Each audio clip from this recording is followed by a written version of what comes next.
دا ملګری وایي چې په وترو کې ما د اول رکعت نه پس قاعده وکړه کېناستم تشهد مې ووي بیا چې پاڅېدم دویم رکعت ته نو ما ته یاد شو چې دا خو اول رکعت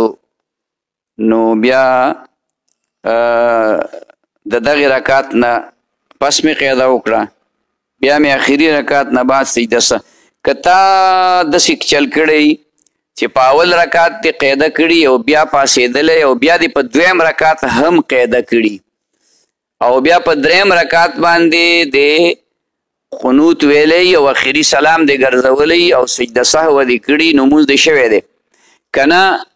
په اول رکعت دې قاعده کړې ده او په دویم رکعت دې قاعده نه ده کړې نو دا مونځ نه دی شوی